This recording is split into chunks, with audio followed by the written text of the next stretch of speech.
Thank you for joining me here today, and what a beautiful day it is, and welcome. And welcome Dr. Marshall and all the viewers. I was called by God over 20 years ago to consecrate the Eucharist within a renewed Catholic Church. And I had to become a theologian to try and understand why it was that God was calling me to consecrate the Eucharist, and the Catholic teachings were prohibiting it. And today I'm going to be speaking on why St. Therese exclaimed joy when St. Barbara was giving communion to St. St.Kostka.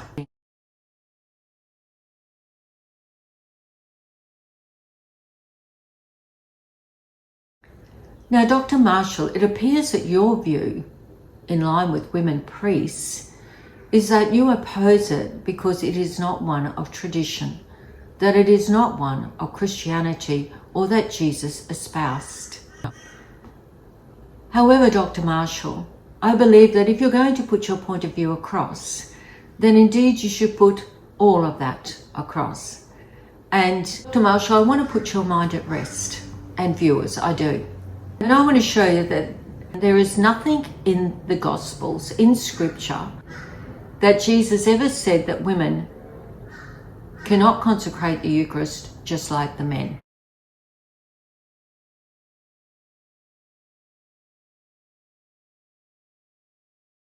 If we look back at 1975, because questions were being raised within the church why women could not consecrate the Eucharist.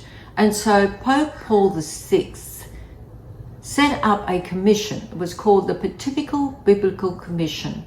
This report was by the Vatican's own specially commissioned international group of Catholic scripture scholars. And they concluded, after intensive, in-depth study, that the ordination of women cannot be ruled out on the basis of Scripture. So what did Pope Paul VI do about this? Pope Paul VI ignored what they had said. And still today, women cannot be ordained, even though there is no evidence against it in Scripture at all.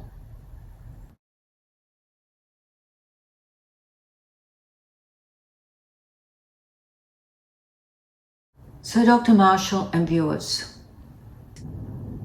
why did St. Therese exclaim her joy at St. Barbara giving communion to St. St.Kostka? Because, viewers, Teresa herself was called by God to consecrate the Eucharist. That's why. And we see here now in Scripture that there's no reason why God would not have called her.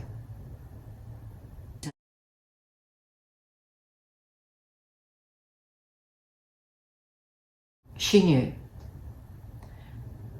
And when she was on her deathbed and Celine, her dearest sister, was sitting beside her, she had Celine cut a tonsure for her.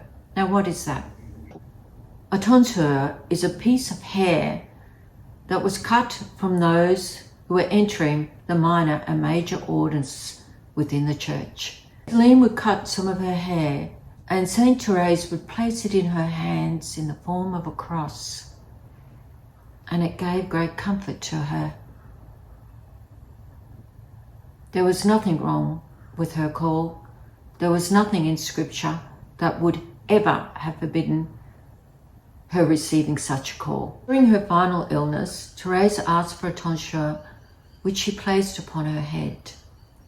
For Celine said she could not but imagine that she was a priest at that very time, and she would exclaim, "If I were a priest, O Jesus, with what love would I give you to people?"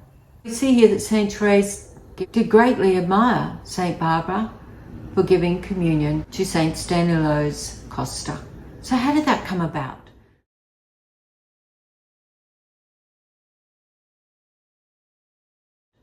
Barbara was born around 300 AD, and she confessed to her pagan father that she believed in Christianity. Now, in order to get Barbara to denounce her belief in Christianity,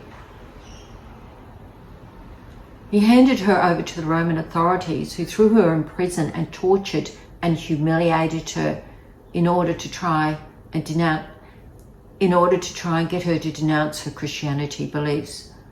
But she would not. The father was so infuriated with her that he beheaded her himself.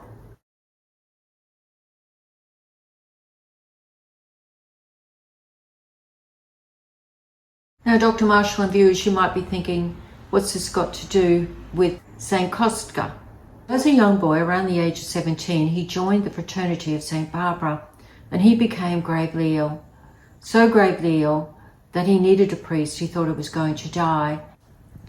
Now, in that fraternity of St. Barbara, it's quite common for a patroness to bring communion to those who were dying. One night, he was lying there gravely ill, on the brink of death.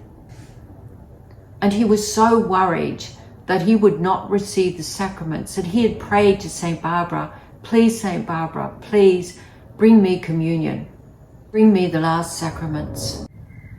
He woke up his tutor and he explained, look, here is St. Barbara coming with 2 angels to give me communion.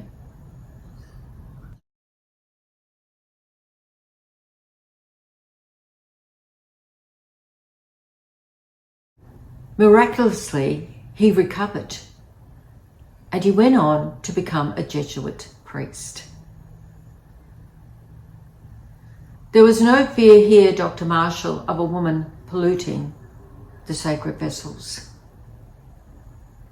Here was a saint being called upon for fear of not being able to experience the last sacraments.